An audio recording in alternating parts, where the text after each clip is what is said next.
Welcome back to Rent-Free History, the podcast about history that lives rent-free in our heads. I'm your host, Kempty Wosen, and today I'm joined by messed it up. But today I'm joined by John David. John, how are you doing today? I'm doing great, thanks. Thanks for having me. Yeah, of course. I met you through Podmatch, a service that I recommend anyone check out, if possible. Just kind of like you get to find out different stories about different guests. And John, I thought you had a very interesting story that I'd love for you to share more about on this podcast, because you, of course, yourself, you're an author with a new book that is coming out or already out now. It was released in September. It was released in September. Okay. End of September. Yep. And it is called The Bystander. And would you mind telling the audience like a little synopsis, like a little splurge of like what they can entail from this novel? Sure. So it's the main character is a television reporter, and kind of the inciting incident, which is loosely based on something that actually happened. The inciting incident in the book, and the book opens, the television reporter, it's a Friday night. He's filming a kind of a lifestyle piece for the local TV station regarding an upcoming football game that's happening the next day. And he's at a retail complex, talking to fans and stuff, having a good time. And there's an active shooter incident happens. A guy enters this retail area. He's carrying a gun, fires a shot in the air. Everyone freaks out. He turns his camera around and dives for cover. And while he's wondering what's going to happen next, an armed bystander comes out of the crowd and kills the active shooter. And the television reporter now has this whole thing on video, and the video quickly goes viral, and all kinds of fortunes are now set to be made. But all is not as it seems, Kemdy. All is not as it seems. Wow. The mystery goes from there. Okay. It's a great intro, to be honest. So I know you said real events. Do you care to share like what real events they're based on? Sure, absolutely. Back in 2022, there was an incident that happened at a mall in Indiana. A guy went into a mall in Indiana with an assault rifle and started shooting. He killed 3 people. But there was a young man in the mall that day who was having lunch in the food court.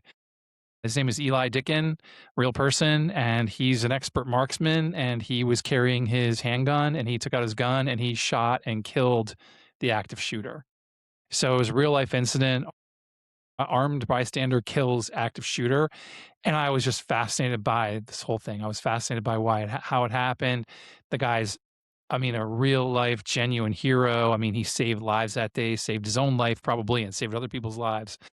And, we throw that word around, that hero word around a lot. This guy's a real hero. Yeah. But it was also really interesting to me because, the details of it and how it came together were really interesting to me. But then also sort of like the social question, is this the way it's supposed to go? Are we supposed to have, if we're going to go to the mall and, buy sneakers, do we need to be armed?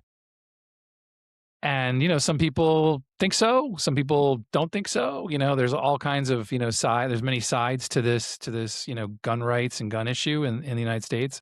And I just thought this whole thing would be a really interesting backdrop for a novel. And so I took a run and chose to write it. Okay. And how long did the writing process take? I know you said 2022, so I'm assuming it was like a 3-year period. Like, how many drafts did you kind of go through before you finalized everything? So I'll be honest with you. The first draft took me about 5 months to write. And then I hired a professional editor to help me. And so that whole process took, 6 or 7 months total. And then I spent like 18 months trying to find a publisher. So the book was written, and I got the book into a place where I thought I could take it to literary agents, take it to publishing houses.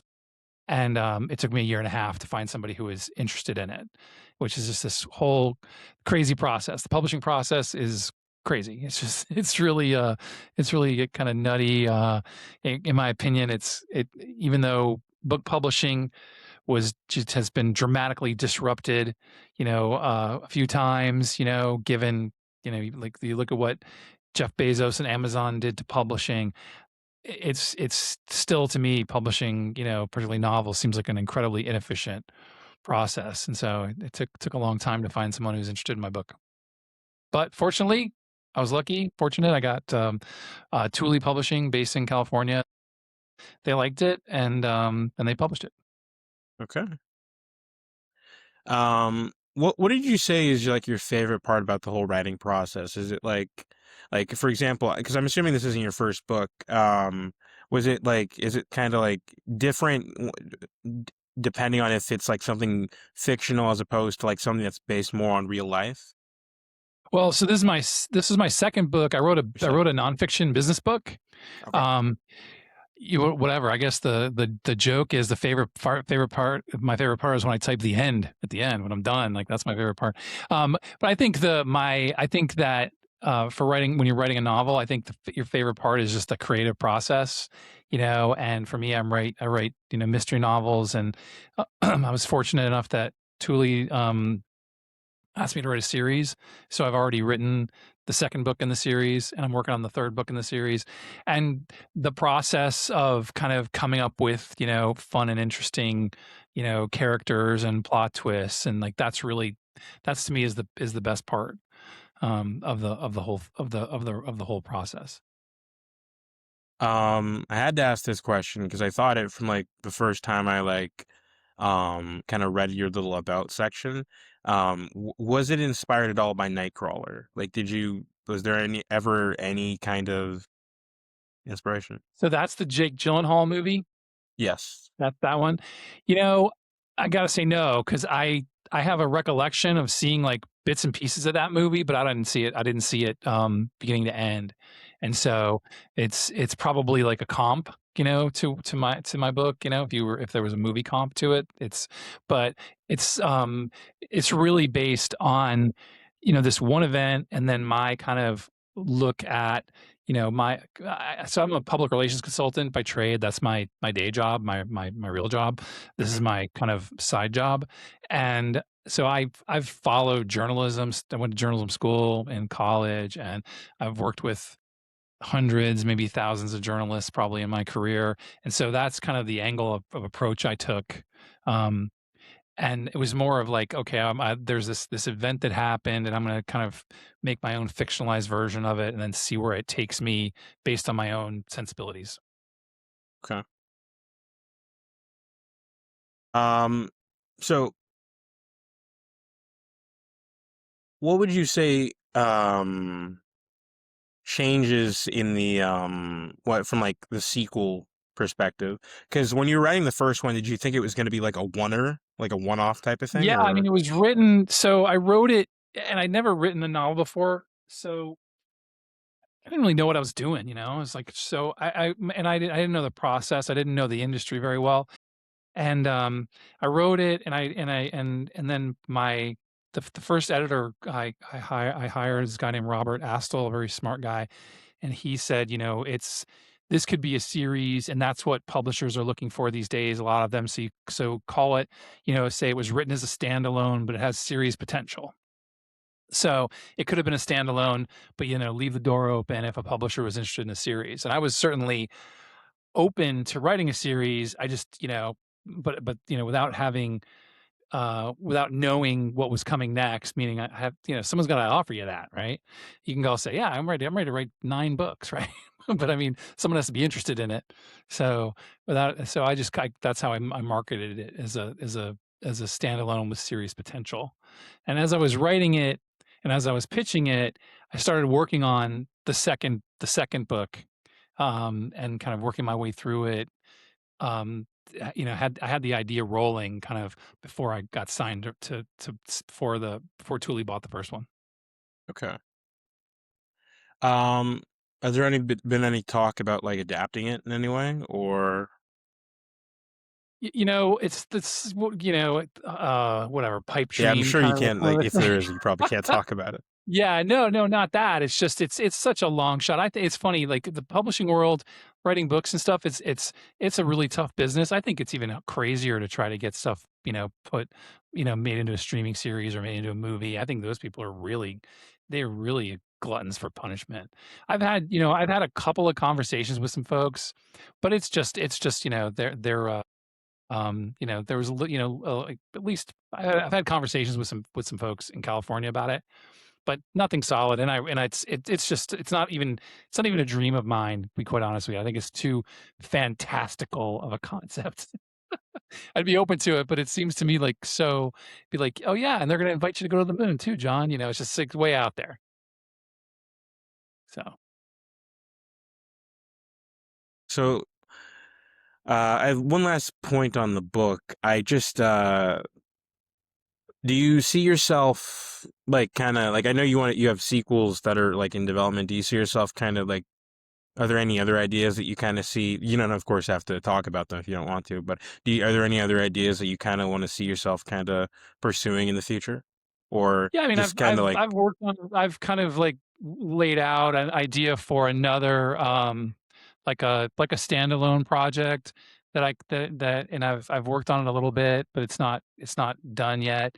Um, and it would, it's just as you create, you always have more ideas on how to create differently and do things differently. So for me, it's always like I've got ideas, and I just haven't had right now. I've been focusing so heavily on, I finished the second book in the series. I'm working on the third one. I'm promoting the first one. Plus, really, I'm working my regular jobs. So yeah, there's a lot. There's a lot to do. There's a lot to worry about right now. that's something I didn't really realize until I got a bit older that like there's a lot of like times where like are still successful in one field, but they still have like other jobs that they do like day to day. Like even me, well, I wouldn't say I'm like successful with this whole thing, but I'm trying to get there when it comes to podcasting. But I still have like a day job that I do, which I love doing. Um, but there's like balancing that you have to do. You can't. There's really such a small percentage of the people out there that can just do that one thing and just have that be their lives. There's many other stories about like, famous authors, famous directors, famous writers, um, that just like they do other things alongside their true passions. No, without question, without question. I mean, listen, there's a lot of authors who are, you view them as like successful, and they'll say, yeah, no, I just started writing full time, that I was still doing my day job. The guy, I don't know if you're familiar with the Apple series, Slow Horses. It was written by this guy. It's written by this guy named Mick Herron, and he's written like, and the series is great. It's on Apple TV, and Gary Oldman is the primary character, and he's fantastic. Um, and Mick Herron wrote this series, and there's like, I think there's 8 books. I've read all 8 of them, and they're all great. But he knocked around for years, and he was still working his regular job, and he published like 5 or 6 of these books, and then someone discovered them, and then turned them into into this series on Apple TV, and then his books got wider. Got wider distribution and got coverage and publicity, and now he writes full time, but for a long time he was doing both, and he's made it. He's made it, but Yeah. took a long time. He's quoting those, in the vernacular. He's made it, meaning he's just doing creative writing, right? In whatever forms he's doing them.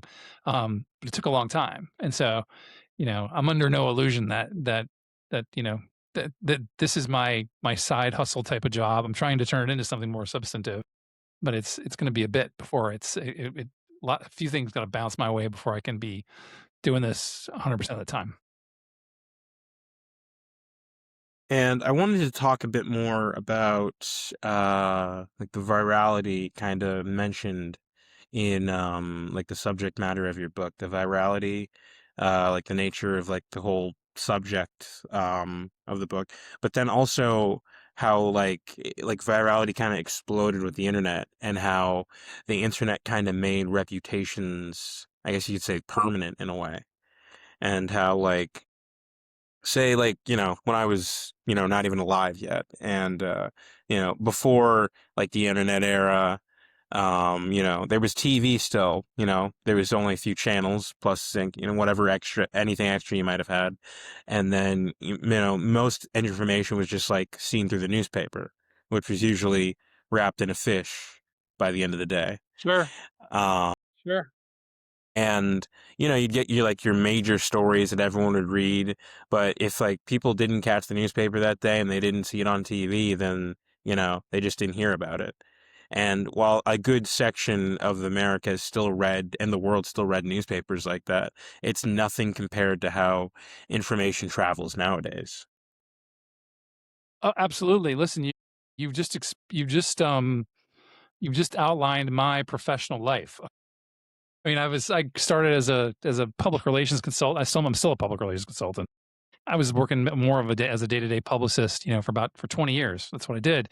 And when I started in the industry, and I mean, I can say this, it was, in my first PR job, I think it was 1991. So I'm 50, I'm going to be 58 this year. And so this was, 30 years ago. And when I first started in the PR business, listen, there was every city had a newspaper. Big cities had two newspapers. Some big cities had three newspapers. We had local television news, cable TV news, but there was no internet. And you're absolutely correct that something would get written in. I've always felt like that like a daily newspaper.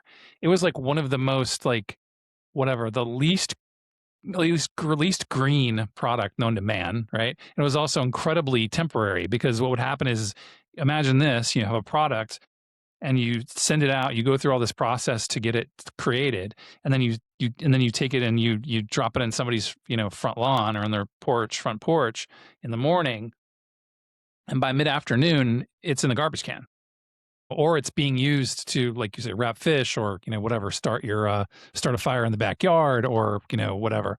And um and so there was a huge that there was it was incredibly inefficient, way of distributing information.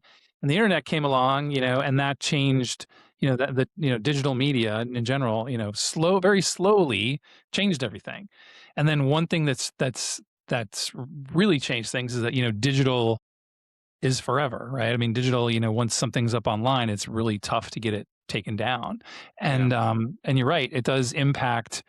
Um, it impacts reputations. It impacts how you're seen, the good and the bad. The good and the bad, and hopefully, folks are learning, that they have to um, be aware of what they say because there's cameras everywhere.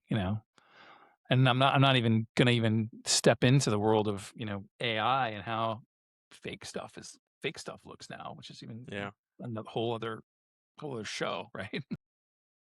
Super Bowl was on, and I heard someone say that like a good percentage of ads had like some AI in them. I would say that's true. I mean, listen, the technology is amazing. It's amazing. I think that you ignore it at your peril. I think it can be used. That a lot of the technology can be used for a lot of has a lot of positive implications, but also it's like anything else. You're always going to see somebody who's going to, you know, do something crazy with it, and that's like where it was the beginning of the deep fake. The AI was the technology that was used for these deep fakes. Um, and it was everything from, a guy who, is on a video and looks just like Tom Cruise to whatever, people putting their faces on of of people they know, in strange situations or whatever. That's always going to happen. Uh, and but the technology is pretty amazing when you look at it. And internet too. Internet was like a huge like kind of portion to like spreading everything out a bit more. before there were like databases that you could go and look through, kind of like how, you used to be able to use your library to like search for information. Right. But nobody really does that nowadays. They just go on the internet and look it up, and they say, "Oh, because it's on the internet, it must be true." And that's how we got all those huge hoaxes back in the day, like Brad Pitt's died or Al Gore invented the internet, which I always thought was kind of funny because he's always misquoted on that. There's a clip of him saying that like he says basically we invented it, not basically saying he did, but just Sure. like that, like he's saying like Americans invented like the World Wide Web is what he's saying. And everyone just kind of took that and just used that. So that's where all those viral hoaxes kind of come from, the internet and all those celebrities passing away and stuff like that. And it led to a lot of like fake information as well, because, as I said, the hoaxes. But you have these like search index databases that are like, being carefully logged online. And it'd be one thing if it was just like a controversy were to happen, but it's like even bigger if the controversy becomes like a meme nowadays, because then it's going to live on for a lot longer. Like for example, that what was it, a Green Day concert or Linkin Park concert where like the CEO and like one of his Yeah, it was employees, that Coldplay Coldplay, concert. Yeah. yeah, their Yeah. Coldplay concert where they were caught and then they tried to like hide away and everything. Like that would have been one thing, like if it just happened like in the 90s, that would have been embarrassing. But then you have not only that, you have the modern day where it's not only going to instantly be seen by everyone, everyone's going to make fun of it, turn it into a meme, have the joke going for longer and longer and longer. They're going to talk about it on talk shows. Just, yeah, that stuff just doesn't go away now.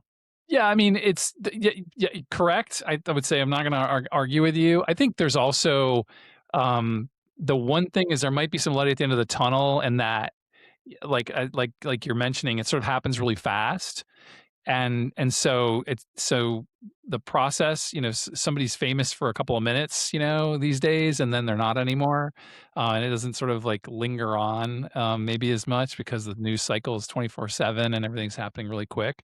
But yeah, no, without question, I actually wrote a book. Of my business book it's called How to Protect or Destroy Your Reputation Online, and I wrote about this topic. It's now almost 10 years ago,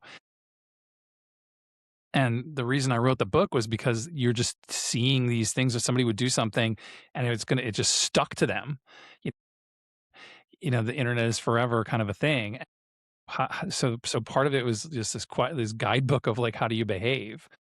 And a lot of it's simple. A lot of it's just, follow all the rules you learned in kindergarten, be kind to your fellow neighbor and, don't act rashly and, don't do silly things, which, gets augmented by, don't take don't take pictures of your private parts, don't ask for pictures of your private part. Don't ask for somebody to send you pictures of their private parts. Don't, what, and also, um, kind of be kind to your fellow man. You never know when somebody loses, is frustrated at the rental car counter and is losing their mind.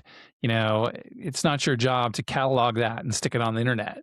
Because you don't know exactly what's going on. If that person is, you know, reserved a rental car, which they're not getting for one reason or another, and they're going to whatever, miss their daughter's wedding, like they have every right to be upset and not to be made fun of on the internet. You know what I mean? So it's like, there's a lot of things that people could, you know, if people were a little kinder and gentler, to steal a quote, we probably have a little some less of this. If you set out to say, listen, today I'm not going to be a troll. I'm just gonna observe and not feel so compelled to report or interject or whatever. But those folks are always going to be out there, and there's somebody who has, we have this interesting thing in our in the human condition of that. We like to um see people at their worst, or help people find their way to their worst, or they take advantage of people when they're at their worst, that sort of thing. The only On the good news topic, is that oh, sorry. the only good news is that the other side of the coin is that in general, we're in a, we have a forgiving culture. In general, we kind of like a comeback story. We like when the underdog comes back, and all those things, so that's a good thing. And, typically, for example, the Coldplay concert couple, or uncouple or whatever they were, listen, there's probably a story there. It could just be that, listen, you know, girls cheating on her boyfriend, guys cheating on his wife, whatever it is. It could be as simple as that. Or it could be, hey, listen, they're both separated going through something. You never know. But obviously when the camera goes on them and they both die for cover, then everything's all bets are off. So And then on the topic of sincerity, do you think like in the internet age we're moving like farther away or closer towards it? Do you think there's like some sort of cycle where like we move like farther away from it and then like there's like this like kind of reverb effect where we like kind of like move more towards it, or do you how do you feel about that whole thing? interesting question. Haven't really thought it through very much, but I think there's a couple sides to that. So the first one is that yes, you have people out there who are into sensationalism and who are looking for that crazy sensationalistic thing, and they're going to put it on their podcast, they're going to write about it on their blog, they're going to post about it on their social sites or whatever.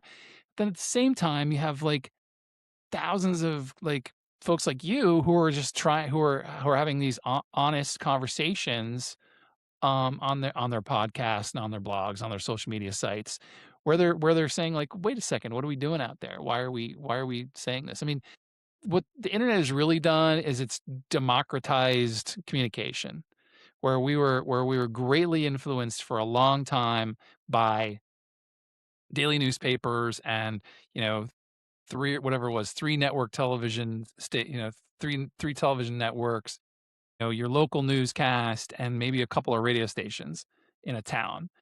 And now, okay, and then throw in your whatever, throw in your Time magazine, whatever, Newsweek and that kind of thing. But now there's just so many opportunities to get information, and it's so easy for someone to give their opinion. And a lot of times those opinions are great, and sometimes they're trolls, right? But a lot of times those opinions are great. And so it's really changed how we communicate.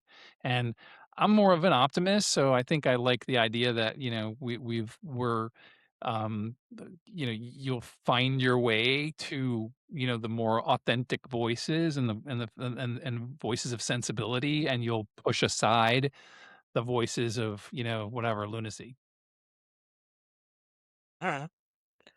Another thing I wanted to ask about is like the emergence of like I guess apology kind of statements that I don't know if these, because I was really aware of these until maybe like the last like 10 or so years, and I see it only seems to happen with like influencers or major companies. It seemed to like really pop off in the last like 10 or so years, where like they would make a mistake, or maybe they made a mistake in the past they had to apologize for. And what is your feeling on like those kind of things? Like kind of like apologies, whether like they be genuine or not genuine, coming from like a PR perspective. I think apologies are a lot older than you. Oh, So, okay. I mean, I think that there's a lot of that it's been going on that, that there's been it's a classic PR tactic. Something goes wrong and you do the mea culpa. You go and you reach out and you say, "Hey, I made a mistake." And I was I remember writing a blog post about Lance Armstrong, the cyclist, won the Yeah. Tour de France, and then had it taken away because he was cheating. And I wrote this blog post years ago about how we have a forgiving culture, and he can come back. Um, and but he's got to apologize. He's got to come out and say, "Hey, listen, this is what I did." Now, is he ever going to come back and be at the top of the sport? No, but he can come back and kind of not be viewed as his only thing that he's ever contributed to the world is cheating and bike racing, right? And I was jokingly at the time, well, not jokingly at the time, I said at the when I wrote that blog post, like what he really needs to do is go on Oprah and tell the truth. And I had people who read my blog post and they go, "Oh, that's crazy. He's never going to go on Oprah." And then, 6 months later, he's on Oprah. And that's where he chose to give where he chose to do his apology.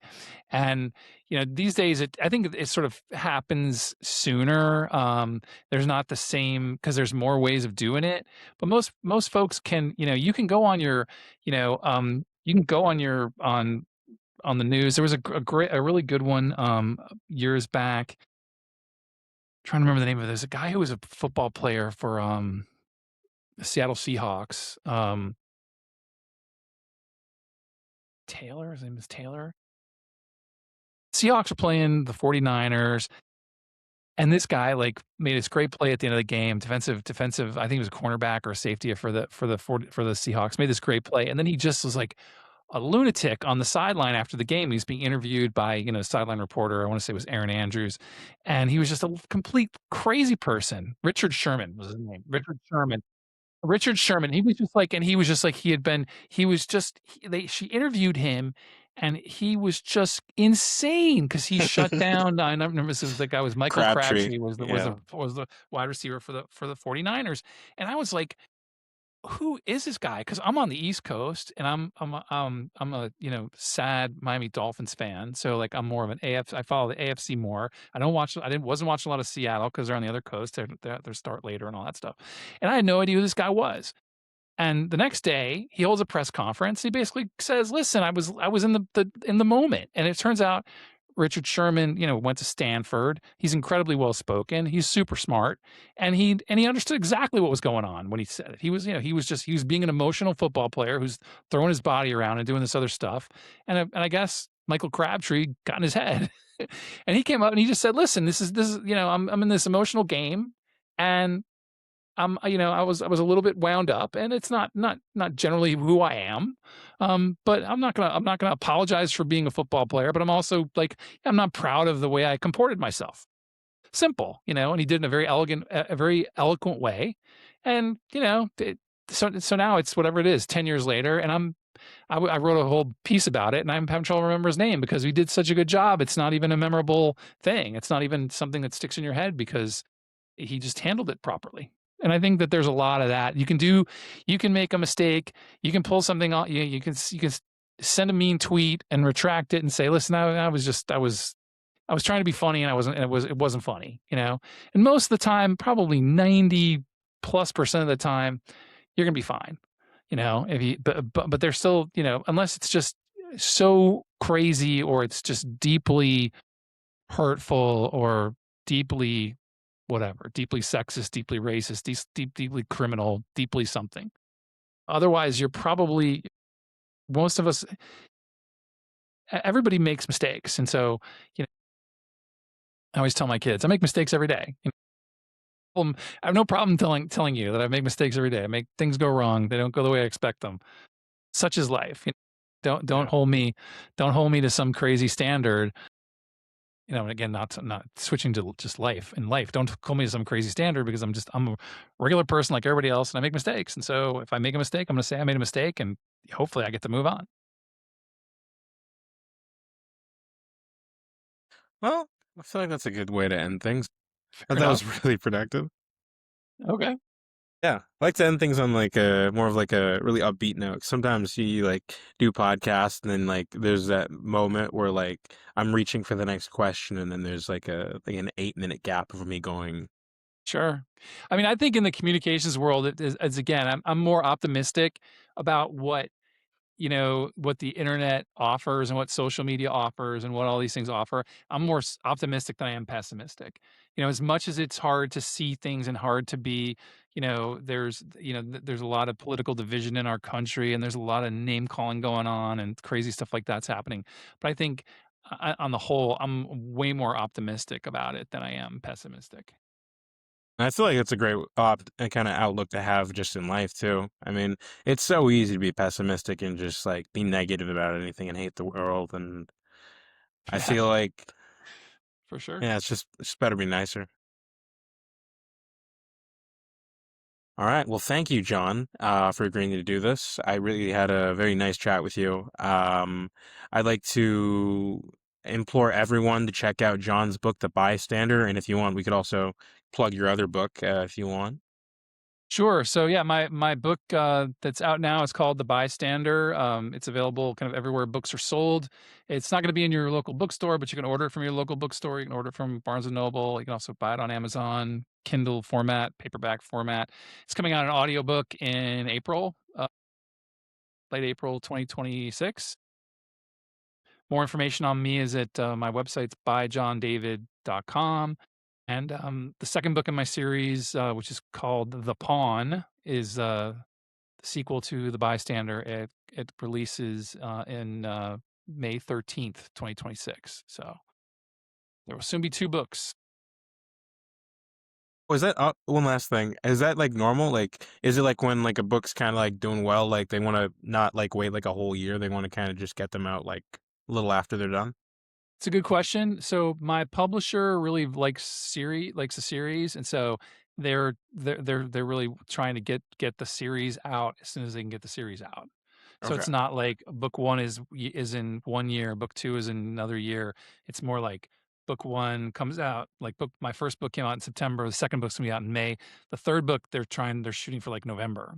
It'll just be Okay. 5 months later. And so I sort of look at it like right now in one sort of marketing strategy is that you sort of pitch the series the way you would pitch one book in the past, that it's like you're trying to really you're marketing this whole series as that you're trying to get people to buy all three, um, and how they enter that purchase process, sales process is different. Some people will buy the second one and then go back and buy the first one.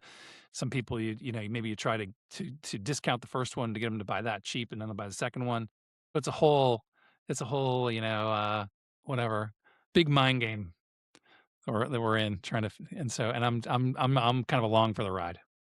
Okay.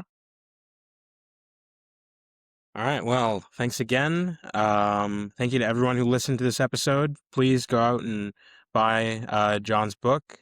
And yeah, thank you. Have a good day. Bye.